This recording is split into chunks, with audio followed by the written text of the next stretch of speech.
ದೇವರ ಪರಿಶುದ್ಧ ಸ್ತೋತ್ರವಾಗಲಿ. ಸಮಯದಲ್ಲಿ ನಾವೆಲ್ಲರೂ ಮತ್ತೆ ಈ ರೀತಿಯಾಗಿ ದೇವರ ಸನ್ನಿಧಿಯಲ್ಲಿ ಕೂಡಿ ಬರೋದಕ್ಕೆ ದೇವರು ಒಳ್ಳೆ ಅವಕಾಶವನ್ನು ಕೊಟ್ಟಿದ್ದಾರೆ.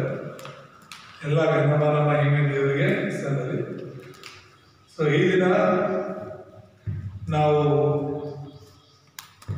ಜನರನ್ನ ದೇವರ ಬಳಿಗೆ ನಡೆಸಲು ಕರೆಯಲ್ಪಟ್ಟಿದ್ದೇವೆ ಅನ್ನುವಂತಹ ಅಂಶವನ್ನು ನೋಡ್ತಾ ಇದ್ದಾರೆ. ಅಂದ್ರೆ ದೇವರು ನಿನ್ನನ್ನ ಕರೆದಿರೋದು ಇತರರನ್ನ, ಅನ್ಯ ಜನರನ್ನ ದೇವರ ಬಳಿಗೆ ನಡೆಸಬೇಕು ಅಂತ. ಆಮೋಸ 5ನೇ ಅಧ್ಯಾಯದಲ್ಲಿ 6ನೇ ವಚನವನ್ನು ನಾವು ಓದಿಕೊಂಡ್ವಿ.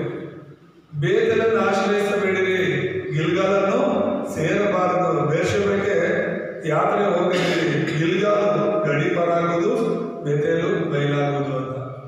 ಯಾಕೆ ಈ ವಚನ ನಾನು ಆರಿಸ್ಕೊಂಡೆ ಅಂತ ಹೇಳಿದ್ರೆ, ಜನರೆಲ್ಲರೂ ಕೂಡ ದೇವರನ್ನ ಬಿಟ್ಟು ಬೇರೆ ಬೇರೆ ಜನರನ್ನ, ಬೇರೆ ಬೇರೆ ಪಟ್ಟಣಗಳನ್ನ ಆರಿಸ್ಕೊಳ್ತಾ ಇದ್ದಾರೆ. ದೇವರಿಗಿಂತ ಅವರಿಗೆ ಲೋಕದ ಜನರು, ಲೋಕದ ವಿಷಯಗಳು ಮುಖ್ಯ ಎಂಬುದಾಗಿ ಆಶ್ರಯ ಪಡ್ಕೊಳ್ಳೋದಕ್ಕೆ ಹೋಗ್ತಾ ಇದ್ದಾರೆ. ಹಾಗಾಗಿ ಅಲ್ಲಿ ಸಮಸ್ಯೆಗಳು ಉದ್ಭವಿಸೋದನ್ನ ನಾವು ನೋಡ್ತೇವೆ, ಕಷ್ಟಗಳು ಬರೋದನ್ನ ನಾವು ನೋಡ್ತೇವೆ ಎಂಬುದಾಗಿ ದೇವರ ನಾಮಕ್ಕೆ ಸ್ತೋತ್ರವಾಗಿ. ಹಾಗಾಗಿ ಇವತ್ತಿನ ಈ ಅಂಶವನ್ನು ನಾವು ಅರ್ಥ ಮಾಡಿಕೊಳ್ಳೋದಕ್ಕೆ ಪ್ರಯತ್ನ ಮಾಡೋಣ. ನಾವು ಜನರನ್ನು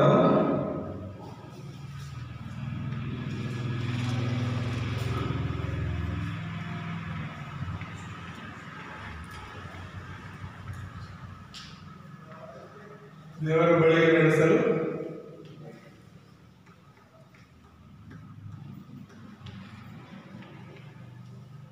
ಕರೆಯಲ್ಪಟ್ಟಿದ್ದೇವೆ ಎಂಬುದಾಗಿ ಆಮೋಸ 5:6 ನಾವು ನೋಡ್ತೀವಿ.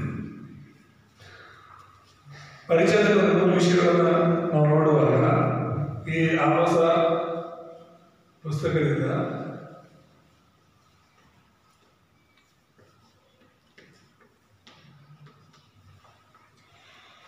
ಮೊದಲನೇದಾಗಿ ಈ ಪುಸ್ತಕವನ್ನ ಆಮೋಸನು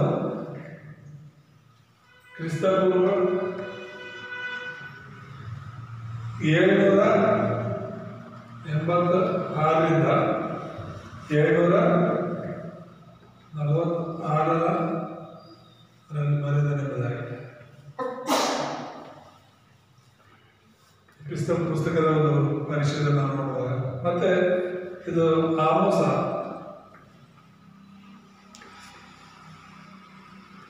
ಯೆಹೂದ್ಯರಿಗೆ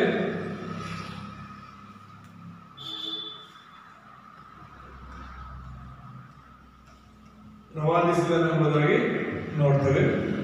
ಮತ್ತು ಉಜ್ಜಿಯನ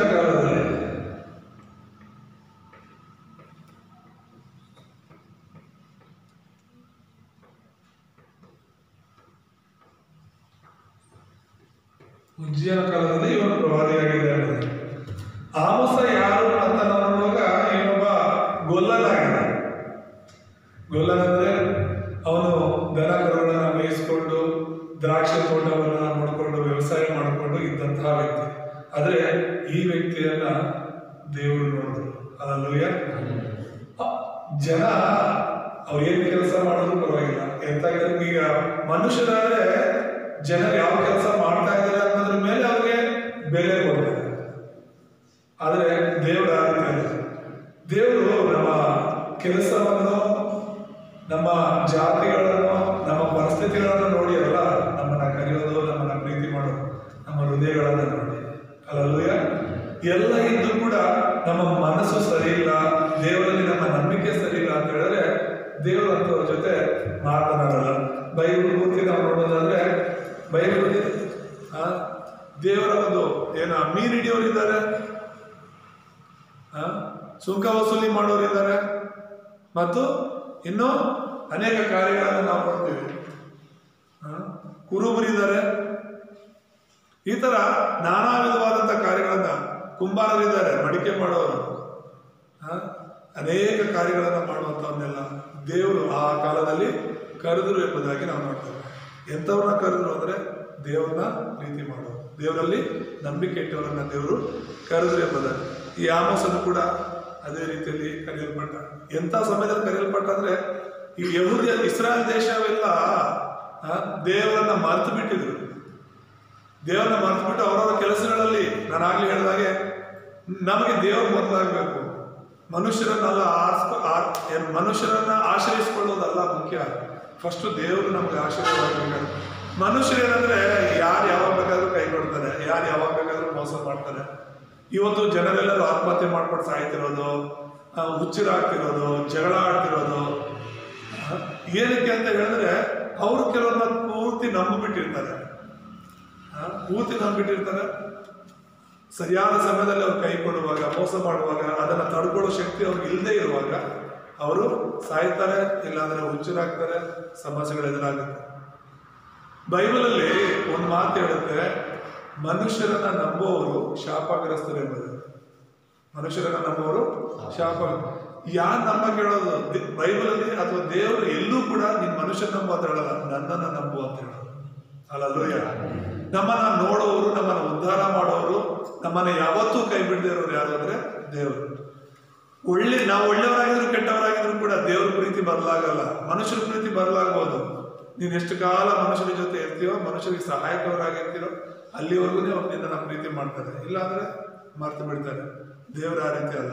ಆತನು ನಮ್ಮನ್ನ ಏಕ ಮನಸ್ಸಿನಿಂದ ಒಂದೇ ತರ ಪ್ರೀತಿ, ಆ ಪ್ರೀತಿಯಲ್ಲಿ ಅವತ್ತೂ ಪ್ರೀತಿ ಮಾಡುವುದಾಗಿದ್ದಾರೆ. ಇಸ್ರಾಯೇಲ್ಯರು ಪದೇ ಪದೇ ದೇವರು ವಿರುದ್ಧವಾಗಿ ನಡ್ಕೊಳ್ತಾ ಇದ್ರು ಕೂಡ, ಈಗ ಕಳೆದ ವಾರ ಕೂಡ ನಾವು ನೋಡಿದ್ವಿ ಯೋವೇಲನ್ನ ದೇವರು ಕರೆದು ಸೇವೆಯಲ್ಲಿ ಉಪಯೋಗಿಸಿದಂತ. ಈಗ ಈ ಗೊಲ್ಲನಾದ ಆಮೋಸರನ್ನ ಕರೆದು ಯಹೂದರೆಲ್ಲರೂ ಕೂಡ ನನ್ನನ್ನ ಮರೆತು ಬಿಟ್ಟಿದ್ದಾರೆ, ನನ್ನಿಂದ ದೂರ ಹೋಗಿದ್ದಾರೆ, ಅವ್ರಿಗೆ ಹೋಗಿ ನೀನು ಎಚ್ಚರಿಸು, ಹಿಂತಿರುಗಿ ನನ್ನ ಬಳಿಗೆ ಬರುವಂತೆ ಮಾಡು ಅಂತ ಹೇಳಿ. ಸೊ ಆ ಆಮೋಸನು ದೇವರ ಮಾತಿಗೆ ಒಳಗಾಗಿ, ದೇವರ ಮಾತಿಗೆ ವಿಧೇಯನಾಗಿ, ಸೇವಕನಾಗಿ ಮಾರ್ಪಡ್ತಾನೆ. ಅಲ್ಲಲ್ಲೂಯ್ಯ. ಯಹೂದ್ಯರಿಗೆ ಹೋಗಿ ಒಂದು ಸ್ವಾರ್ಥ ಸಾರ್ತಾನೆ.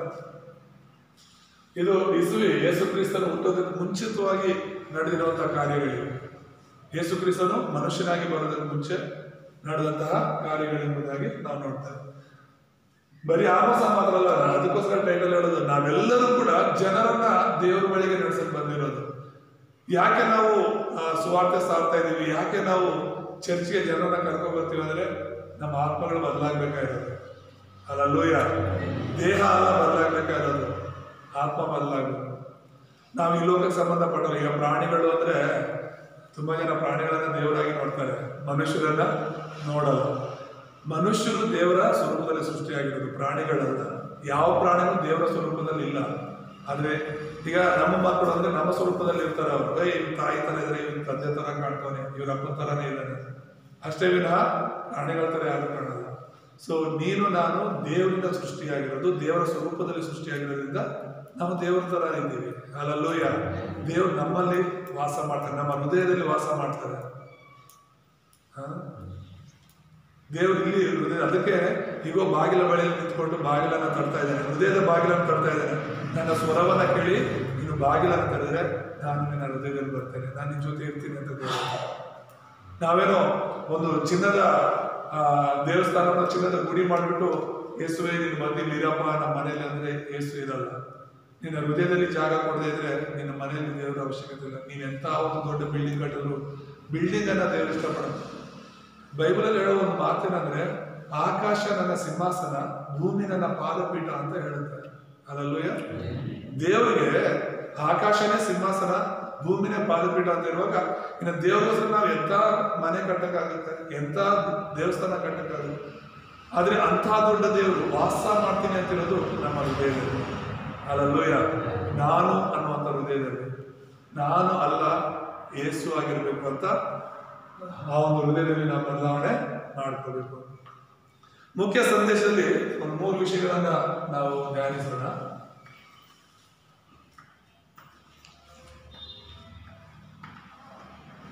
ಮೊದಲನೇದು ಬಂದು ನ್ಯಾಯಕ್ಕಾಗಿ ಕರೆ ಎಂಬುದು.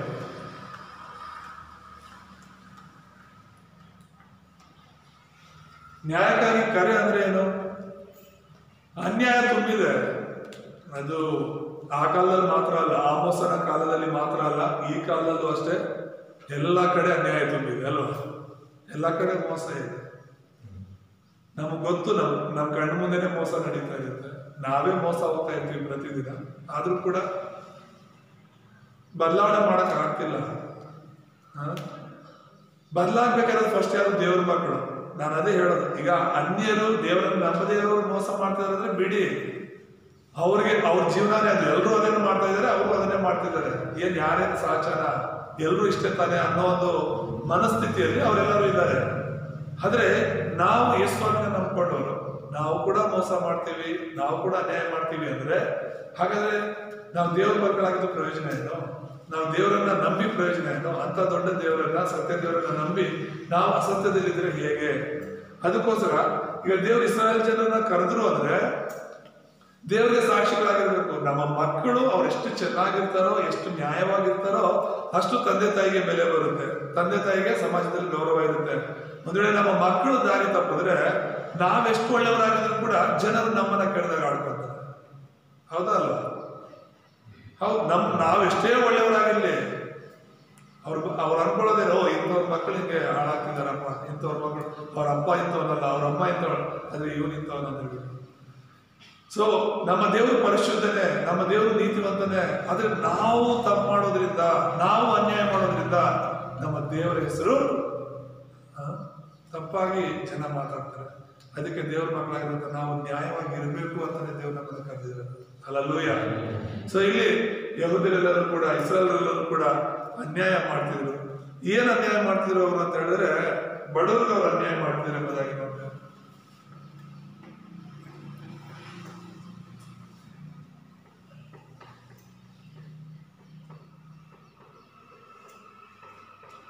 ಯಾರಿಗೆ ಅನ್ಯಾಯ ಮಾಡ್ತಿದ್ರು? ಬಡವರಿಗೆ ಅವರು ಅನ್ಯಾಯ ಮಾಡ್ತಿದ್ರು ಎಂಬುದಾಗಿ 2ನೇ ಅಧ್ಯಾಯ 6ರಿಂದ 8 ನಾವು ನೋಡ್ತೇವೆ. 2ನೇದಾಗಿ ಬಡವರನ್ನ ಅವರು ತುಳಿತಾ ಇದ್ರು.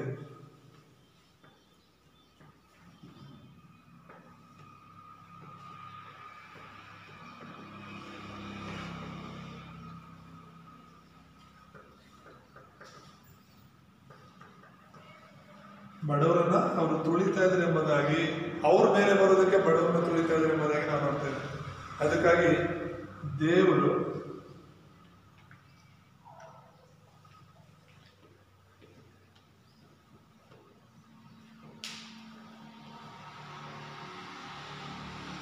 ನ್ಯಾಯಕ್ಕಾಗಿ ಕರೆ ಕೊಡ್ತಾ ಇದ್ದಾನೆ. 5ನೇ ಅಧ್ಯಾಯದಲ್ಲಿ 14, 15 ಮತ್ತು 24 ನೋಡಿದ್ರೆ ಈ ವಿಷಯವನ್ನು ದೇವರು ಹೇಳ್ತಾ ಇದ್ದಾರೆ. ಶ್ರೀಮಂತರೆಲ್ಲರೂ ಅಫ್ಕೋರ್ಸ್ ಬಡವರನ್ನ ತುಳಿದು ಮೇಲೆ ಬರ್ತಾರೆ. ಇನ್ನೊಬ್ರು ಹಾಳಾದ್ರೆ ನನಗೇನು, ನಾನ್ ಚೆನ್ನಾಗಿರ್ಬೇಕು ಅನ್ನೋದು ಎಲ್ಲರ ಒಂದು ಮೈಂಡ್ ಸೆಟ್. ಅದರಲ್ಲೂ ಕೂಡ ಹಣವೇ ಇವತ್ತು ದೇವರಿಗೆ ಸಮಾನ. ದುಡ್ಡಿದ್ರೆ ಅವ್ರು ಕೆಟ್ಟವರಾದ್ರೂ ಕೂಡ ಪರವಾಗಿಲ್ಲ, ಅವ್ರು ಹೇಳೋದೇ ನಡೆಯುತ್ತೆ. ನಾವು ಚಿಕ್ಕವರಾಗಿದ್ದಾಗ, ಈಗ ಒಂದು 40 ವರ್ಷದ ಹಿಂದೆ ಅಂದ್ಕೊಳ್ಳಿ, ನಿಮಗೂ ಕೂಡ ದೊಡ್ಡವ್ರಿಗೆ ಹಿರಿಯರಿಗೆಲ್ಲ ಗೊತ್ತು. ಅವಾಗ ಜನರಿಗೆ ಬೆಲೆ ಕೊಡ್ತಾ ಇದ್ರು, ವಯಸ್ಸಾಗಿರೋರಿಗೆ ಬೆಲೆ ಕೊಡ್ತಾ ಇದ್ರು, ಅವ್ರು ಹೇಳೋದನ್ನ ಕೇಳಿಸ್ಕೊಳ್ತಾ ಇದ್ರು. ಹೌದಲ್ವ? ಹಿರಿಯರಿಗೆ ಜಾಸ್ತಿ ಬೆಲೆ ಕೊಡ್ತಾ ಇದ್ರು. ಇವತ್ತು ಯಾರು ಕೊಡ್ತಾ ಇದ್ದಾರೆ? ಇವತ್ತು ಚಿಕ್ಕವರು ದೊಡ್ಡವರು ಯಾವುದೂ ಇಲ್ಲ, ದುಡ್ಡಿರೋರು ಮಾತ್ರನೇ ದೊಡ್ಡವರು. ದುಡ್ಡಿಲ್ಲ ಅಂದ್ರೆ ನಿನಗೆ ಜ್ಞಾನಿ ಆದ್ರೂ ಕೂಡ ಪ್ರಯೋಜನ ಇಲ್ಲ, ನೀನೆಷ್ಟೇ ಓದಿದ್ರು ನಿನಗೆ ಬೆಲೆ ಇಲ್ಲ. ದುಡ್ಡಿಲ್ಲ ಅಂದ್ರೆ ನೀನ್ ಎಂತ ಉದ್ಯೋಗ ಮಾಡ್ತಿದ್ರು ಕೂಡ ನಿನಗೆ ಬೆಲೆ ಇಲ್ಲ. ಸೊ ಇಸ್ರಾಯೇಲರನ್ನ ದೇವರು ಆರಿಸ್ಕೊಂಡಿದ್ದು ಬಡವರನ್ನ ರಕ್ಷಿಸಬೇಕು ಅಂತ, ಅನ್ಯ ಜನರನ್ನ ರಕ್ಷಿಸಬೇಕು ಅಂತ. ಆದ್ರೆ ಅವರೇ ಬಡವರನ್ನ ತುಳಿತಾ ಇದ್ರು, ಅವರೇ ಬಡವರನ್ನ ಮೋಸ ಮಾಡ್ತಾ ಇದ್ರು, ಅನ್ಯಾಯ ಮಾಡ್ತಾ ಇದ್ರು. ಅದಕ್ಕೋಸ್ಕರ ದೇವರು ಆಮೋಸನ ಕರೆದ, ಆಮೋಸ, ನಾನು ನನ್ನ ಜನರನ್ನ ಕರೆದಿದ್ದೇನಕ್ಕೆ? ಇವ್ರು ಮಾಡ್ತಿರೋದೇನಿಲ್ಲಿ? ಅವರ ಜೀವಿತಗಳು ಬದಲಾಗಬೇಕು.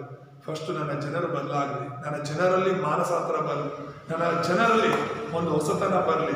ಅವ್ರಿಗೆ ಹೋಗಿ ಹೇಳು, ನನ್ನ ಮಕ್ಕಳವರು ನನಗೆ ಸಾಕ್ಷಿಗಳಾಗಿ ಜೀವಿಸಲಿ ಅಂತ ಹೇಳ್ಬಿಟ್ಟು ದೇವರು ಅದಕ್ಕಾಗಿ ಕರೆ ಮಾಡೋದು. ಅದಕ್ಕೆ ನ್ಯಾಯವಾಗಿ ನಡ್ಕೊಳ್ಳೋದು ನಾವು ತುಂಬಾ ಮುಖ್ಯ. ನಮ್ಮ ಹತ್ರ ಏನಿದ್ರು ಏನಿಲ್ಲ ಅಂದ್ರು ಇನ್ನೊಬ್ಬರಿಗೆ ಅನ್ಯಾಯ ಮಾಡೋದನ್ನ ನಿಲ್ಲಿಸಬೇಕು ಅನ್ನೋದು ದೇವರ ಒಂದು ಆಸೆ ಆಗಿದೆ. 2ನೇದಾಗಿ ಏನಂದ್ರೆ ಅನ್ಯಾಯದ ಪ್ರತಿಫಲವನ್ನ ನಾವು ನೋಡ್ತೇವೆ.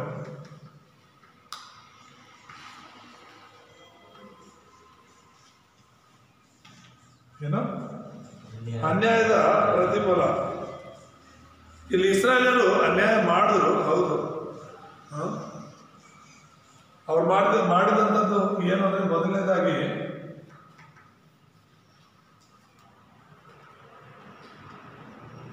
ವಿಗ್ರಹಾರಾಧನೆ. ಸೊ ಇದಕ್ಕೆ ವಿರುದ್ಧವಾಗಿ ದೇವರು ತೀರ್ಪು ಕೊಡೋದನ್ನ ನಾವು 2:9-12. ಎರಡನೇದಾಗಿ ನಾವು ನೋಡಿದ್ರೆ ಬಡವರಿಗೆ ಅವರು ಮೋಸ ಮಾಡಿದರು.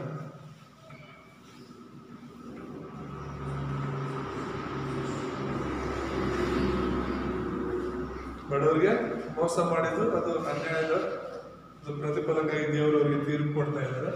5ನೇ ಅಧ್ಯಾಯ 18-23 ತನಕ ನಾವು ನೋಡಬಹುದು. ದೇವರನ್ನ ಎಚ್ಚರಿಸ್ತಾರೆ. 3ನೇದಾಗಿ ನಾವು ನೋಡುವಾಗ ಅವರು ಅವಿಶ್ವಾಸಿಗಳಾಗಿದ್ದರು ಇಸ್ರಾಯೇಲ್ಯರು.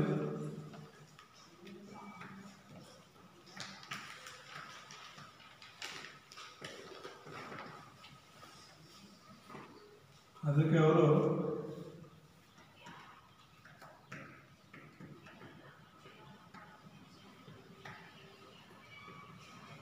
ಸೆರೆಯಾಳುಗಳಾಗಿ ಹೋದರೆಂಬುದಾಗಿ ನಾವು ನೋಡ್ತೇವೆ. 5:27 ಮತ್ತೆ 6:7 ನಾವು ನೋಡೋದೇನಂತ ಹೇಳಿದ್ರೆ ಅನ್ಯಾಯದ ಪ್ರತಿಫಲ ಏನು ಅಂದ್ರೆ ಮೊದಲನೇದಾಗಿ ಅವ್ರು ತಪ್ಪು ಮಾಡಿದ್ದೇನೆಂದ್ರೆ ವಿಗ್ರಹಾರಾಧನೆ. ದೇವ್ರು ಏನ್ ಮಾಡಬಾರ್ದು ಅಂದ್ರೆ ಅದನ್ನು ಮಾಡೋರು. ಮತ್ತೆ ಬಡವರು ಮೋಸ ಮಾಡಬಾರ್ದು ಅಂತ ಹೇಳಿ ಬಡವರನ್ನ ಮೇಲೆತ್ತಬೇಕು ಅನ್ನೋದೇ ದೇವರ ಒಂದು ಆಸೆ. ಆದ್ರೆ ಇಸ್ರಾಯೇಲ್ಯರು ಇದೆಲ್ಲ ವಿರುದ್ಧವಾಗಿ ದೇವರ ವಾಕ್ಯಕ್ಕೆ ದೇವರ ಮಾತಿಗೆ ವಿರುದ್ಧವಾಗಿ ಮಾಡೋದ್ರಿಂದ ಇವ್ರೇನಾದ್ರಂತೆ ಸೆರೆಯಾಳುಗಳಾಗಿರೋದು. ದೇವರು ಒಂದು ದೇಶವನ್ನ ಕೊಟ್ಟರು. ಆ ದೇಶ ಎಂಥದ್ದು ಅಂದ್ರೆ ಹಾಲು ಜೇನು ಹರಿಯುವಂತ ದೇಶವನ್ನ ದೇವರು ಇಸ್ರಾಯೇಲ್ ಜನತೆಗೆ ಕೊಟ್ಟಿದ್ದು, ದೇವರ ಮಕ್ಕಳಿಗೆ ಕೊಟ್ಟಿದ್ದು. ಆದ್ರೆ ಅವ್ರೇನು ಮಾಡೋರು ಗೊತ್ತಾ? ದೇವರ ವಾಕ್ಯಕ್ಕೆ ವಿರುದ್ಧವಾಗಿ ನಡ್ಕೊಂಡು, ದೇವರಿಗೆ ವಿರುದ್ಧವಾಗಿ ನಡ್ಕೊಂಡು, ಅದಕ್ಕೆ ಕೊನೆಯದಾಗಿ ಅವರು ಆ ದೇಶವನ್ನೇ ಬಿಟ್ಟು ಹೋಗ್ಬೇಕಾಗಿತ್ತು. ಅಲೆಮಾರಿಗಳಾಗಿ ಬೇರೆ ಬೇರೆ ಕಡೆ ಹೋಗಿ ಅವರು ಗುಲಾಮರಾಗಿ ಸೆರೆಯಾಳುಗಳಾಗಿ ಇವರು ಬಡವರಾಗಿ ಮಾರ್ಪಟ್ರು. ದೇವರನ್ನ ಶ್ರೀಮಂತರಾಗಿ ಆಶೀರ್ವಾದ ಮಾಡಿದ್ರು. ಆದ್ರೆ ಯಾವಾಗ ಇವರು ದೇವ್ರ ವಾಕ್ಯಕ್ಕೆ ವಿರುದ್ಧವಾಗಿದ್ರು ಆಗ ಅವರು ಬಡವರಾಗೋ ತರ ಮಾಡೋದು ದೇವರು.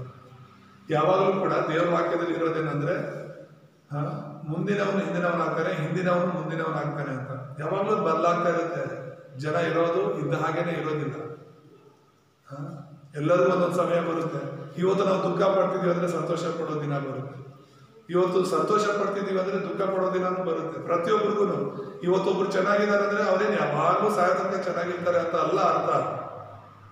ಇವತ್ತು ಕೆಲವರು ಕಷ್ಟದಲ್ಲಿ, ಬಡತನದಲ್ಲಿ, ದುಃಖದಲ್ಲಿ ಇದ್ದಾರೆ ಜೀವನ ಪೂರ್ತಿ ಅವರು ಅದೇ ದುಃಖದಲ್ಲಿ ಕಷ್ಟದಲ್ಲಿ ಇರ್ತಾರೆ ಅಂತ ಅಲ್ಲ ಅರ್ಥ. ಪ್ರತಿಯೊಬ್ಬರು ಕೂಡ ಸಮಯ ಅಂತ ಬರುತ್ತೆ. ಅಲ್ಲಲ್ಲೂಯ. ನಾವು ತಾಳ್ಮೆಯಿಂದ ಇರಬೇಕು, ದೇವರಲ್ಲಿ ನಂಬಿಕೆಯಿಂದ ಪ್ರಾರ್ಥನೆಯಿಂದ ಇರಬೇಕು. ಸಮಯ ಬದಲಾಗುತ್ತೆ, ಇದ್ದ ಹಾಗೇನೆ ಇರಲ್ಲ. ಏನ್ ಯಾವಾಗಲೂ ಸಾಯತನಕನೇ ಕಣ್ಣೀರು ಕಷ್ಟ ಅನ್ನೋದೇನು ಇರಲ್ಲ. ಈಗ ನಗೋರು ನಾಳೆ ಅಳ್ತಾರೆ, ಇವತ್ತು ಅಳ್ತಿರೋರು ನಾಳೆ ನಗ್ತಾರೆ. ಹಾಗಾಗಿ ನಿನ್ನ ಜೀವನ ಒಂದು ವೇಳೆ ಯಾವ ರೀತಿ ಇದೆಯೋ ಗೊತ್ತಿಲ್ಲ. ದೇವ್ರು ಹೇಳ್ತಿರುವಂಥದ್ದು ಅನ್ಯಾಯಕ್ಕೆ ಪ್ರತಿಫಲ ಇದ್ದೇ ಇರುತ್ತೆ. ನಾವೇನು ಬಿತ್ತೀವೋ ಅದು ಕುಯ್ಲೇಬೇಕು. ಒಂದು ವೇಳೆ ಕುಯ್ಯೋದು ಸ್ವಲ್ಪ ತಡ ಆಗ್ಬೋದು, ಆದರೆ ಖಂಡಿತ ನಾವು ಕುಯ್ತೀವಿ. ಅದಕ್ಕೆ ನಾವು ಒಳ್ಳೆಯದನ್ನೇ ಬಿತ್ತೋಣ, 4 ಜನಕ್ಕೆ ಒಳ್ಳೆಯದನ್ನೇ ಮಾಡೋದಕ್ಕೆ ಪ್ರಯತ್ನ ಮಾಡೋಣ.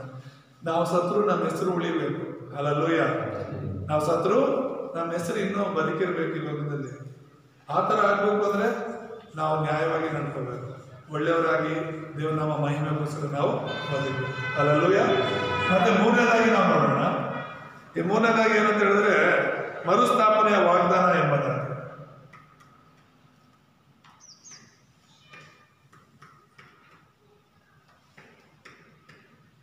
ಮರುಸ್ಥಾಪನೆ ವಾಗ್ದಾನ ಎಂಬುದಾಗಿ ಇದರಲ್ಲಿ ನಾವು ನೋಡುವಾಗ ಇಸ್ರಾಯೇಲರನ್ನ ಮರುಸ್ಥಾಪನೆ ಮಾಡೋದು ದೇವರ ಆಸೆ.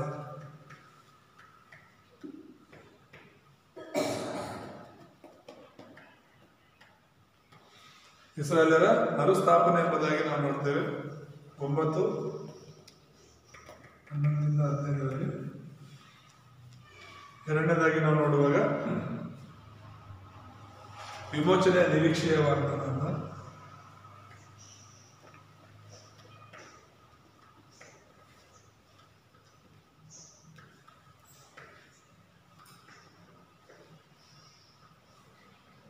ಇದನ್ನ 5, 4, 6. ಕೊನೆಯದಾಗಿ ನಾವು ನೋಡುವಾಗ ಮರುಸೃಷ್ಟಿಯ ನಿರೀಕ್ಷೆಯ ವಾಗ್ದಾನ.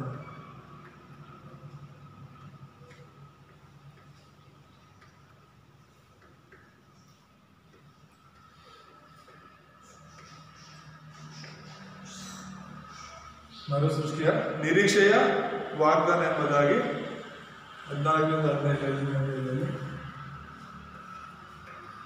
ಸೊ ಇಲ್ಲಿ ನಾವು ನೋಡ್ತಿರೋದೇನು ಅಂತ ಹೇಳಿದ್ರೆ, ದೇವರು ಮರುಸ್ಥಾಪನೆ ಮಾಡ್ತೀನಿ ಅಂತ ವಾಗ್ದಾನ ಮಾಡಿದರು. ಯಾರನ್ನ? ದೇವರ ಮಕ್ಕಳನ್ನ. ದೇವರ ಕೃಪೆ ಏನು ಗೊತ್ತಾ? ನಾವು ದೇವರನ್ನು ನಂಬಿ ರಕ್ಷಣೆ ಹೊಂದಿ ಬಿದ್ದರೂ ನಮ್ಮನ್ನ ದೇವರು ಎಬ್ಬಿಸ್ತಾರೆ. ಹಲ್ಲೆಲೂಯಾ. ದೇವರು ನಮ್ಮನ್ನ ಪ್ರೀತಿಸ್ತಿದ್ದಾರೆ, ದೇವರು ನಮ್ಮ ಜೊತೆ ಇದ್ದಾರೆ. ನಾವು ಯೇಸು ಸ್ವಾಮಿನ ನಂಬಿರುವಂತ ದೇವರ ಮಕ್ಕಳಾಗಿರುವಾಗ ದೇವರು ವಾಗ್ದಾನ ಏನಿದೆ ಗೊತ್ತಾ? 7 ಸಲ ಬಿದ್ರು ಮತ್ತೆ ನಾವು ಎದ್ದೇಳ್ತೀವಿ ಅಂತ. ನಮ್ಮನ್ನ ಯಾರು ಬೀಳ್ಸಲ್ಲ, ನಾವು ಬೀಳೋದು. ಯಾವುದೇ ಒಂದು ಪರಿಸ್ಥಿತಿ ಬಂದಾಗ ನಾವು ಕೆಲವು ತೀರ್ಮಾನಗಳು ಮಾಡಿಕೊಂಡು ಬೀಳ್ತೀವಿ. ಆದ್ರೂ ಕೂಡ ದೇವರ ಒಂದು ವಾಗ್ದಾನ ಏನಂದ್ರೆ, ನಾನು ನಿನ್ನನ್ನ ಉದ್ಧಾರ ಮಾಡ್ತೀನಿ, ನಾನು ನಿನ್ನನ್ನ ಮೇಲೆತ್ತೀನಿ, ನಾನು ನಿನ್ನನ್ನ ಮತ್ತೆ ಮರುಸ್ಥಾಪನೆ ಮಾಡ್ತೀನಿ, ನಿನ್ನ ವಿಮೋಚಿಸ್ತೀನಿ. ನಿನ್ನ ಬಡತನದಿಂದ, ಕಷ್ಟದಿಂದ, ಸಮಸ್ಯೆಗಳಿಂದ, ನಿನ್ನ ಇಕ್ಕಟ್ಟುಗಳಿಂದ ನಾನು ನಿನ್ನನ್ನು ವಿಮೋಚಿಸ್ತೀನಿ ಮತ್ತು ನಿನ್ನನ್ನು ಮತ್ತೆ ಹೊಸದಾಗಿ ಮಾಡ್ತೀನಿ. ಹಳೆದನ್ನೆಲ್ಲ ಮರ್ತೋಗಿ ನೀನು, ಮತ್ತೆ ನಾನು ಹೊಸದಾಗಿ ನಿನ್ನನ್ನು ಮಾಡ್ತೀನಿ ಅಂತ. ಇವು ದೇವರ ವಾಗ್ದಾನಗಳು. ಹಲ್ಲೆಲೂಯಾ. ಇಸ್ರಾಯೇಲ್ಯರನ್ನ ಅವರು ಸೆರೆಯಾಳುಗಳಾಗಿ ಹೋದ ಮೇಲೆ ಅವರ ಅನ್ಯಾಯದ ಪ್ರತಿಫಲವನ್ನು ಅದು ಅನುಭವಿಸಿದ್ರು. ಅವ್ರ ದೇಶವನ್ನು ಬಿಟ್ಟು ಬೇರೆ ದೇಶಕ್ಕೆ ಹೋಗಿ ಅಲ್ಲಿ ಅವ್ರು ಗುಲಾಮರಾಗಿ ಕಷ್ಟಪಟ್ಟರು. ಆದರೆ ದೇವರ ಒಂದು ವಾಗ್ದಾನ ಏನು? ಅವರು ತಗ್ಗಿಸ್ಕೊಳ್ಳೋದಾದ್ರೆ, ಅವ್ರ ತಪ್ಪನ್ನು ನಾವು ತಿಳ್ಕೊಳ್ಳುವಾಗ ನಾನು ಅವ್ರನ್ನ ಮತ್ತೆ ನನ್ನ ದೇಶಕ್ಕೆ ವಾಪಸ್ ಕರ್ಕೊಂಡು ಬರ್ತೀನಿ, ಅವ್ರನ್ನ ನಾನು ಕಟ್ಟುತ್ತೀನಿ, ಅವ್ರನ್ನ ಉದ್ಧಾರ ಮಾಡ್ತೀನಿ ಅಂತ ದೇವರ ವಾಗ್ದಾನ ಮಾಡ್ತಾರೆ. ಸೊ ಅದೇ ಪ್ರಕಾರ ನೆರವೇರುತ್ತೆ ಎಂಬುದಾಗಿ ನಾವು ನೋಡ್ತೇವೆ. ಸೊ ಮುಕ್ತಾಯದಲ್ಲಿ ನಾವು ಒಂದು 3 ವಿಷಯಗಳನ್ನು ನೋಡೋಣ.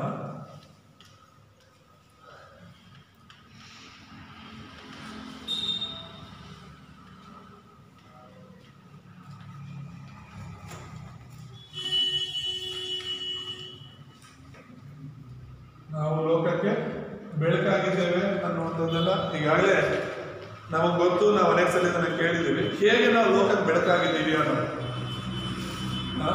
ದೇವರ ಯೇಸು ಸ್ವಾಮಿ ಹೇಳ್ತಾರೆ, ನಾನು ಈ ಲೋಕಕ್ಕೆ ಬೆಳಕಾಗಿದ್ದೀನಿ ಅಂತ.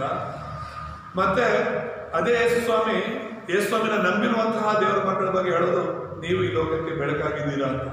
ಬೆಳಕು ಅಂದ್ರೆ ಏನು? ಸತ್ಯ. ಹಲ್ಲೆಲೂಯಾ. ಬೆಳಕು ಅಂದ್ರೆ ಏನು? ಸತ್ಯ. ಸೊ ಸತ್ಯದ ಮಾರ್ಗದಲ್ಲಿ, ಜೀವದ ಮಾರ್ಗದಲ್ಲಿ ನಾವು ನಡಿಬೇಕು ಅನ್ನೋದೇ 3 ವಿಷಯಗಳು ಈ ಬೆಳಕಿನ ಬಗ್ಗೆ ನಾವು ನೋಡುವಾಗ. ಮೊದಲು ಸತ್ಯ ಎಂಬುದಾಗಿ ನಾವು ಯಾರು ಸತ್ಯ ಅಂದ್ರೆ ಖಂಡಿತವಾಗಿ ಆ ಸತ್ಯ ಬಂದು ಯೇಸುವೆ ಕ್ರಿಸ್ತನು ಅನ್ನೋದು.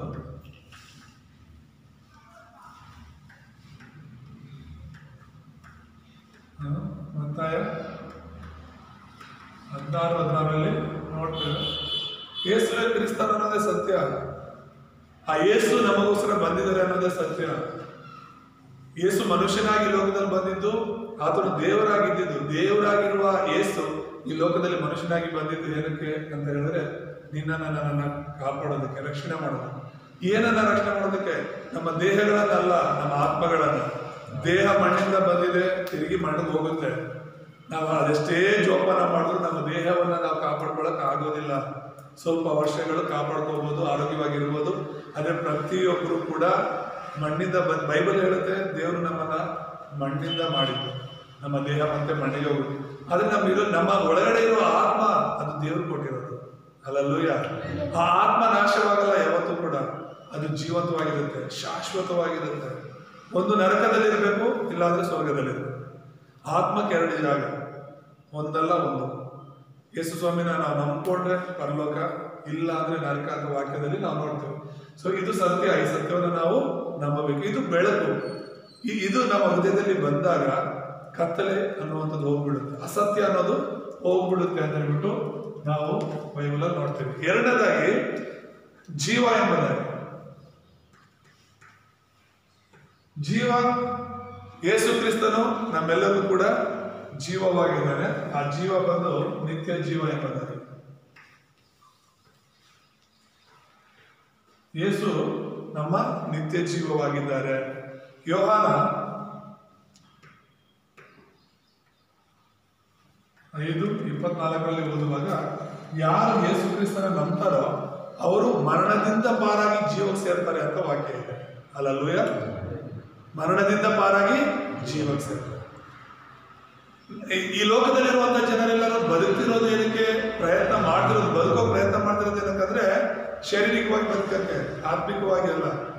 ನಾವೆಷ್ಟೇ ಪ್ರಯಾಸ ಪಟ್ಟರು ನಮ್ಮ ಆಯಸ್ಕಾಲ ಬೈಬಲ್ ಹೇಳುತ್ತೆ. ಮೊದಲೆಲ್ಲ ಆದಿಕಾಂಡದಲ್ಲಿ 5ನೇ ಅಧ್ಯಾಯದಲ್ಲಿ ನೋಡುವಾಗ ಮನುಷ್ಯರು ಎಷ್ಟು ವರ್ಷ ಬದುಕ್ತಾ ಇದ್ರು? 800, 900 ಅಲ್ವಾ? ಹೆಚ್ಚು ವರ್ಷ ಬದುಕಿರೋದು ಬೈಬಲ್ ಪ್ರಕಾರ ಒಬ್ಬ ವ್ಯಕ್ತಿ ಮೆತುಶಾಲ ಅಂತ ಹೇಳಿದ್ದಾರೆ. ಅವರು 967 ವರ್ಷ, 69 ವರ್ಷ ಬದುಕಿದ್ರು. ಎಷ್ಟು ವರ್ಷ? 969 ವರ್ಷ. ಅವರೇ ಹೆಚ್ಚು ವರ್ಷ ಬದುಕಿರೋದು. ಅದಾದ್ಮೇಲೆ ಆಯಸ್ಸು ಕಡಿಮೆ ಆಗ್ತಾ ಬರುತ್ತೆ. ಮತ್ತೆ ಜನರೆಲ್ಲರೂ ಪಾಪ ಮಾಡಿ ದೇವರ ವಿರುದ್ಧವಾಗಿ ನಡ್ಕೊಂಡು ಅನ್ಯಾಯ, ಮೋಸ, ಅಕ್ರಮದಲ್ಲಿ ಬದುಕಿರುವಾಗ ದೇವರು ಜಲಪ್ರಳಯನ ಕಳಿಸ್ತಾನೆ. ಈ ಲೋಕದಲ್ಲಿ ಜಲಪ್ರಳಯ ಕಳಿಸಿ ಜನರನ್ನೆಲ್ಲ ನಾನು ನಾಶ ಮಾಡಿಬಿಡ್ತೀನಿ. ಈ ಜನರನ್ನ ಸೃಷ್ಟಿ ಮಾಡಿರೋದಕ್ಕೆ ನನಗೆ ದುಃಖ ಆಗ್ತಿದೆ. ನಾನು ಯಾವ ಉದ್ದೇಶಕ್ಕೆ ಮನುಷ್ಯನನ್ನ ಸೃಷ್ಟಿ ಮಾಡಿದೆ, ಆದ್ರೆ ಅವನು ಬದುಕ್ತಿರೋದೇನಕ್ಕೆ, ಅವನ ನಡತೆ ಯಾವ ರೀತಿ ಇದೆ ಅಂತ ದೇವರು ದುಃಖ ಪಟ್ಟು ಎಲ್ಲರನ್ನ ನಾಶ ಮಾಡ್ತೀನಿ ಅಂತ ಅಂದ್ಕೊಂಡ್ರು. ಆದ್ರೆ ಒಬ್ಬ ವ್ಯಕ್ತಿ, ಒಂದು ಕುಟುಂಬ ದೇವರು ಅನ್ಕೊಂಡಂಗೆ ಬದುಕ್ತಾ ಇದ್ದ. ಹಲ್ಲೆಲೂಯಾ. ಅವನ ಹೆಸರು ನೋಹ ಅಂತ ಹೇಳಿ. ಅವನನ್ನ, ಅವನ ಕುಟುಂಬವನ್ನ ದೇವರು ಕಾಪಾಡಿ ಮಿಕ್ಕಿದವರೆಲ್ಲರೂ ಕೂಡ ಜಲಪ್ರಳಯದಲ್ಲಿ ನಾಶವಾಗ್ತಾರೆ ಅಂತ ಇದೆ. ಆಗ ದೇವರು ಹೇಳಿದ್ದು ನೋಹನಿಗೆ, ಆಯಸ್ಕಾಲ ಈಗ ಕಡಿಮೆ ಆಗಿದೆ, ಜನರ ಆಯಸ್ಕಾಲ ನಾನು 120 ವರ್ಷಕ್ಕೆ ಸೀಮಿತಗೊಳಿಸ್ತಾ ಇದ್ದೀನಿ. ಎಷ್ಟು ವರ್ಷ? 120ಕ್ಕೆ. ಮತ್ತೆ ಮೂರನೇದಾಗಿ ಈಗ ಮೋಶೆ ಕಾಲದಲ್ಲಿ ನಾವು ನೋಡುವಾಗ, ಮೋಶೆ 90ನೇ ಕೀರ್ತನೆಯನ್ನು ಬರೆಯುವಾಗ ಹೇಳ್ತಾನೆ, ಮನುಷ್ಯರ ಆಯುಷ್ಕಾಲ 70 ವರ್ಷ, ಬಲ ಹೆಚ್ಚಿದ್ರೆ 80 ವರ್ಷ ಅಂತ ಹೇಳಿ. ಎಷ್ಟು ವರ್ಷ ಈಗ ನಮ್ಮ ಆಯಸ್ಸು? 70. ಬಲ ಹೆಚ್ಚಿದ್ರೆ 80 ವರ್ಷ ಅಂತ. ಎಲ್ಲಾದ್ರೂ ಒಂದು 90 ವರ್ಷ 100 ವರ್ಷ ಬದುಕಿದ್ದಾರೆ ಅಂದ್ರೆ ಫೋಟೋ ಬಂದ್ಬಿಡ್ತಾರೆ ಅವ್ರು ಆಗ್ಲಿ ಪೇಪರ್ಗೆ. ಯಾಕಂದ್ರೆ ಅದು ಆಶ್ಚರ್ಯ. 100 ವರ್ಷ ಬದುಕೋರು ಇವರು. ನನಗೆ ಗೊತ್ತಿದ್ದಂಗೆ ನಾವು ತುಮಕೂರವರು, ಸ್ವಂತ ಮೂಲ ಪಾವಗಡ. ಅಲ್ಲಿ ಶಿವಕುಮಾರ ಸ್ವಾಮೀಜಿ ಅಂತ ಇದ್ರು ತುಮಕೂರಲ್ಲಿ, ಸಿದ್ಧಗಂಗಾ ಮಠದ ಸ್ವಾಮೀಜಿ. ಅವರು 111 ವರ್ಷ ಬದುಕಿದ್ದು ರೆಕಾರ್ಡ್ ಅದು. ನನಗೆ ಗೊತ್ತಿದ್ದಂಗೆ 111 ವರ್ಷ ಯಾರು ಬದುಕಿರ್ಲಿಲ್ಲ. ಅಂದ್ರೆ ಹೇಳ್ತಿದ್ರು ಅವ್ರನ್ನ ನಡೆದಾಡೋ ದೇವರು ಅಂತ ಕರೀತಾ ಇದ್ರು. ಆದ್ರೂ ಕೂಡ ಲೋಕವನ್ನು ಬಿಟ್ಟು ಹೋಗ್ಲೇಬೇಕು. ಮನುಷ್ಯರಾಗಿರುವಂಥವರು ಎಷ್ಟು ವರ್ಷ ಬದುಕಿದ್ರು ಕೂಡ ಅದು ಕೂಡ ಈಗ ದೇವರು ಹೇಳಿದಾಗೆ 70 ಅಥವಾ 80. ಅದ್ರ ಮೇಲೆ ನಾವು ಬದುಕ್ತೀವಂದ್ರೂ ಕೂಡ ಸಾವುಗೋಸ್ಕರ ಎದುರು ನೋಡ್ತಾ ಇರ್ತೀವಿ. ಯಾವಾಗ ಬರುತ್ತಪ್ಪ ಸಾವು, ಈ ಕಷ್ಟ, ಈ ನೋವು, ಈ ಅನಾರೋಗ್ಯ ಆಗ್ತಿಲ್ಲ ನನ್ನ ಕೈಲಿ ಅಂತ. ಹೌದಲ್ವಾ? ಈಗೇನ 50-60 ತುಂಬಿದ್ರೇನೆ ಆಗ್ಲೇ ನಾವು ಅನ್ಕೊಂಡಾಗ ಇರಕ್ಕೆ ಆಗ್ತಾ ಇಲ್ಲ ಜೀವನ. ಯಾಕಿದನ್ನೆಲ್ಲ ಹೇಳ್ತಾ ಇದ್ದೀನಿ ಅಂದ್ರೆ, ಈ ತಾತ್ಕಾಲಿಕವಾದಂತಹ ದೈಹಿಕವಾದ ಜೀವಿತಕ್ಕಾಗಿ ನಾವು ಪ್ರಯಾಸ ಪಡ್ತಾ ಇದ್ದೀವಿ. ನಾವೇನೋ ಇಲ್ಲೇ ಭೂಲೋಕದಲ್ಲಿ ಶಾಶ್ವತವಾಗಿ ಇದ್ದು ಬಿಡ್ತೀವಿ ಅಂತ ಹೇಳ್ಬಿಟ್ಟು ಅನ್ಕೊಳ್ತಾ ಇದ್ದೀವಿ. ಆದ್ರೆ ಅದಲ್ಲ ಸತ್ಯ, ಅದು ಸುಳ್ಳು. ಸತ್ಯ ಯಾವುದು ಗೊತ್ತಾ? ಕ್ರಿಸ್ತನಲ್ಲಿ ಸಿಗೋ ನಿತ್ಯ ಜೀವ. ಹಲ್ಲೆಲೂಯಾ. ಆ ನಿತ್ಯ ಜೀವ ಅಂದ್ರೆ ಈಗ ನಾವು ಸತ್ರು ನಿತ್ಯ ಜೀವ ಬೇರೆ ಏನಲ್ಲ. ಈಗ ಅದು ಆಲ್ರೆಡಿ ಯೇಸು ನಂಬುದಾಗಲೇ ನಮ್ಮಲ್ಲಿ ನಿತ್ಯ ಜೀವ ಇರುತ್ತೆ. ನಮ್ಮ ಆತ್ಮ ಶಾಶ್ವತ ಬದುಕುತ್ತೆ. ಸೊ ಈಗ ನಾವು ಸತ್ರು ಕೂಡ ನಿತ್ಯ ಜೀವದೊಳಗೆ ನಾವು ಪ್ರವೇಶ ಮಾಡ್ತೀವಿ. ನಾವು ಶರೀರವಾಗಿ ಸಾಯ್ತೀವಲ್ಲ, ಅದಕ್ಕೆ ನಾವು ಹೆದರ್ಕೋಬಾರ್ದು. ಎಲ್ಲರೂ ಸಾಯಲೇಬೇಕು. ಆದ್ರೆ ಆತ್ಮಿಕವಾಗಿ ನಾವು ನರಕಕ್ಕೆ ಹೋಗ್ತೀವಲ್ಲ, ಅದಕ್ಕೆ ಭಯ ಪಡಬೇಕು. ಒಂದು ಸಲ ನಾವು ನರಕಕ್ಕೆ ಹೋದ್ರೆ ಅದರಿಂದ ಹೊರಗಡೆ ಬರೋದಕ್ಕೆ ಸಾಧ್ಯನೇ ಇಲ್ಲ. ನಾವು ಸಾಯಕ್ ಮುಂಚೆನೆ ಅವಕಾಶ ಇರೋದು ನಾವು ಪರಲೋಕ ಹೋಗ್ಬೇಕಾ ನರಕಕ್ಕೆ ಹೋಗ್ಬೇಕಂತ. ಹೋದಾದ್ಮೇಲೆ ಮತ್ತೆ ಪರಲೋಕದವರು ನರಕಕ್ಕೋ, ನರಕದವರು ಪರಲೋಕಕ್ಕೆ ಹೋಗಕ್ಕೆ ಸಾಧ್ಯ ಇಲ್ಲ. ಹಾಗಾಗಿ ಯೇಸುವೇ ನಿತ್ಯ ಜೀವ ಅಂತ ಯೋಹಾನ 5:24 ಓದುವಾಗ, ನನ್ನನ್ನು ನಂಬುವವನು ಏನಾಗ್ತಾನೆ? ಅವನು ಮರಣದಿಂದ ಪಾರಾಗಿ ಜೀವಿಸ್ತಾನೆ. ಅವನು ನ್ಯಾಯ ತೀರ್ಪಿಗೆ ಒಳಗಾಗೋದೇ ಇಲ್ಲ ಅಂತ ವಾಕ್ಯ ಹೇಳುತ್ತೆ. ನರಕಕ್ಕೆ ಹೋಗೋ ತೀರ್ಪಲ್ಲಿ ಅವನು ಒಳಗಾಗೋದೇ ಇಲ್ಲ. ಹಲ್ಲೆಲೂಯಾ. ಮತ್ತೆ ಮೂರನೇದಾಗಿ ನಾವು ನೋಡುವಾಗ ಮಾರ್ಗ, ಸತ್ಯ, ಜೀವ ಮಾರ್ಗದ ಬಗ್ಗೆ ನಾನು ಹೇಳ್ತಾ ಇದ್ದೀನಿ. ಅದಕ್ಕೆ ನಾವು ಬೆಳಕಾಗಿದ್ದೀವಿ ಅಂತ ಹೇಳ್ಬಿಟ್ಟು ಸೊ ಇಲ್ಲಿ ಯೇಸು ಮಾತ್ರನೇ ಮಾರ್ಗ ಎಂಬುದಾಗಿ ನಾವು ನೋಡ್ತೇವೆ.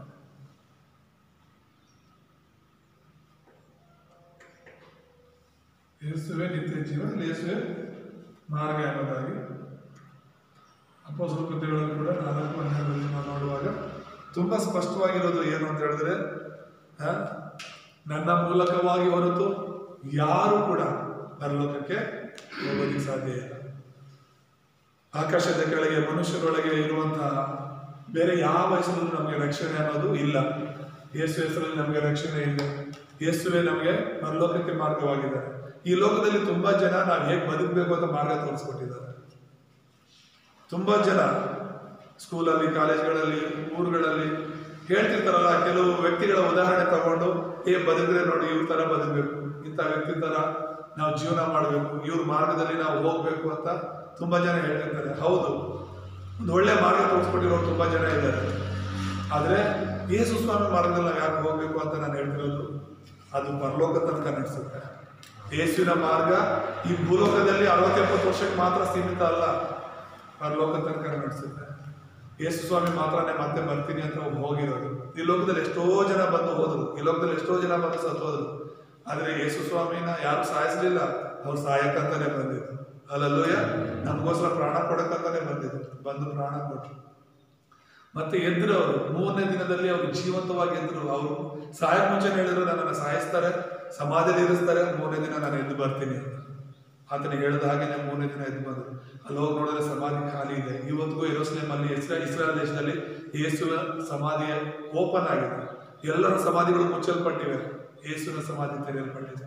ಯಾಕಂದ್ರೆ ಅಲ್ಲಿ ಯೇಸುವಿನ ಮೃತದೇಹ ಇಲ್ಲ. ಅಲ್ಲಲ್ಲೂಯ್ಯ, ಆತನ ಎದ್ದು ಬಂದು 500ಕ್ಕೂ ಹೆಚ್ಚು ಜನರು ನೋಡ್ತಾ ಇರುವಾಗೆ ಯೇಸು ಸ್ವಾಮಿ ಪರಲೋಕಕ್ಕೆ ಹೋಗ್ತಾರೆ. ಪರಲೋಕಕ್ಕೆ ಹೋಗ್ತಾ ಹೋಗ್ತಾ ಹೇಳಿರೋದೇನು ಗೊತ್ತಾ, ನಾನು ಮತ್ತೆ ಬರ್ತೀನಿ, ನಾನು ಮತ್ತೆ ಬರ್ತೀನಿ. ನೀವು ಹೋಗಿ ಈ ಒಂದು ಸುವಾರ್ತೆಯನ್ನು, ಈ ವಾಕ್ಯವನ್ನ, ನಾನು ಮತ್ತೆ ಬರ್ತೀನಿ, ನನ್ನ ನಂಬಿರೋನ್ನ ನಾನು ಕರ್ಕೊಂಡು ಹೋಗ್ತೀನಿ ಅನ್ನುವಂಥ ವಿಷಯವನ್ನ ಲೋಕಕ್ಕೆಲ್ಲ ನೀವು ಸಾರಿ ಹೇಳಿ, ನಾನು ಬಂದು ನನ್ನನ್ನು ನಂಬಿರೋರು ಬದುಕಿದ್ರು ಸರಿ, ಅವ್ರು ಸತ್ತು ಸಮಾಧಿಯಲ್ಲಿದ್ರು ಸರಿ, ಅವರ ಆತ್ಮಗಳನ್ನು ನಾನು ಬದುಕಿಸ್ತೇನೆ. ಅಲ್ಲಲ್ಲೂಯ್ಯ. ಸೊ ಬದುಕಿಸೋದು ಮಾತ್ರ ಅಲ್ಲ, ನಾನು ನಿಮಗೋಸ್ಕರ ಸ್ಥಳವನ್ನು ಸಿದ್ಧ ಮಾಡ್ತೇನೆ, ನಾನು ಇರೋ ಜಾಗದಲ್ಲಿ ನೀವು ಶಾಶ್ವತವಾಗಿ ಇರಬೇಕು ಅಂತ ಹೇಳ್ಬಿಟ್ಟು ಹೋಗಿದ್ದಾರೆ. ಹೌದಲ್ವ? ಅಲ್ಲಲ್ಲೂಯ್ಯ. ಹಾಗಾಗಿ ಈ ಲೋಕದಲ್ಲಿ ನಾವು ಬದುಕುವಷ್ಟು ದಿನ ನಮ್ಮ ಹತ್ರ ಏನಿದ್ರು ಕಷ್ಟ, ಕಣ್ಣೀರು, ದುಃಖ ಇವೆಲ್ಲ ಇದ್ದೇ ಇರುತ್ತೆ. ಆದ್ರೆ ಇದ್ಯಾವುದು ಶಾಶ್ವತವಾಗಿ ಇರಲ್ಲ ಅಂತ ನಾನು ಆಗ್ಲೇ ಹೇಳಿದೆ. ನಾವು ಯೋಚನೆ ಮಾಡ್ಬೇಕಾಗಿರೋದು ಯಾವುದು ಸತ್ಯ, ಯಾವುದು ಜೀವ, ಯಾವುದು ಮಾರ್ಗ, ಏನಕ್ಕೆ ನಾವು ಎಷ್ಟು ನಂಬಬೇಕು ಅಂತ ಹೇಳಿ. ಸೊ ಇಲ್ಲಿ ಇಸ್ರಾಯೇಲ್ಯರು ಇದನ್ನೆಲ್ಲ ಕಳ್ಕೊಂಡ್ರು. ದೇವರ ಕೃಪೆಯಿಂದ ಮತ್ತೆ ಒಂದು ಮರುಸ್ಥಾಪನೆ ಮಾಡಿದ್ರು. ಇವತ್ತು ದೇವರು ನನ್ನನ್ನು ಕರೆದಿರೋದು, ದೇವ್ರು ನಮ್ಮನ್ನು ಆರಿಸ್ಕೊಂಡಿರೋದು ಲೋಕಕ್ಕೆ ಬೆಳಕಾಗಿರೋದಕ್ಕೆ. ಅಲ್ಲಲ್ಲೂಯ್ಯ. ನಾವೇ ಕತ್ತಲೆಯಲ್ಲಿದ್ರೆ ಜನರನ್ನ ಕತ್ತಲೆಯಲ್ಲೇ ನಡೆಸ್ತೀವಿ. ಒಬ್ಬ ಕುರುಡ ಇನ್ನೊಂದು ಕುರುಡನ ನಡೆಸಿದ್ರೆ ಏನಾಗುತ್ತೆ, ಇಬ್ರು ಗುಂಡಿಯಲ್ಲಿ ಬಿಡ್ತಾರೆ ಅಂತ ವಾಕ್ಯದಲ್ಲಿ. ನಾವು ಫಸ್ಟ್ ನೋಡೋರಾಗಬೇಕು. ನಾವು ಸರಿಯಾದ ಸತ್ಯವನ್ನು ಕಾಣೋರಾದ್ರೆ ಇನ್ನೊಬ್ಬನ ಸತ್ಯದಲ್ಲಿ ನಡೆಸಕ್ಕೆ ಸಾಧ್ಯವಾಗುತ್ತೆ. ಸೊ ಈ ವಾಕ್ಯದಿಂದ ದೇವರು ನಮ್ಮನ್ನು ಆಶೀರ್ವಾದ ಮಾಡಲಿ. ಪ್ರಾರ್ಥನೆ ಮಾಡ್ಕೊಂಡು, ನಮ್ಮನ್ನು ಬಹಳವಾಗಿ ಪ್ರೀತಿಸುವಂತ ನಮ್ಮ ತಂದೆಯಾದ ದೇವರೇ, ನಿಮ್ಮ ನಾಮ ಸ್ತೋತ್ರವಾಗಲಿ. ಇವತ್ತಿನ ವಾಕ್ಯದ ಮೂಲಕ ನಮ್ಮ ಸಂಗಡ ಮಾತನಾಡಬೇಕಾಗಿ ಸ್ತೋತ್ರ. ಇಲ್ಲಿ ಕೂಡಿ ಬಂದಿರುವ, ಈ ವಾಕ್ಯವನ್ನ ಕೇಳ್ತಿರುವ, ಯೂಟ್ಯೂಬ್ ಮೂಲಕ ವಾಕ್ಯ ಕೇಳ್ತಿರುವ ಪ್ರತಿಯೊಬ್ಬನು ಕೂಡ ನೀವು ಆಶೀರ್ವದಿಸಿ ಬಲಪಡಿಸಬೇಕಾಗಿ ಕ್ರಿಸ್ತನಾದ ಯೇಸುವಿನ ನಾಮದಲ್ಲಿ ಪ್ರಾರ್ಥಿಸಿ ಬಿಡುತ್ತೇನೆ ತಂದೆಯೇ. ಆಮೆನ್.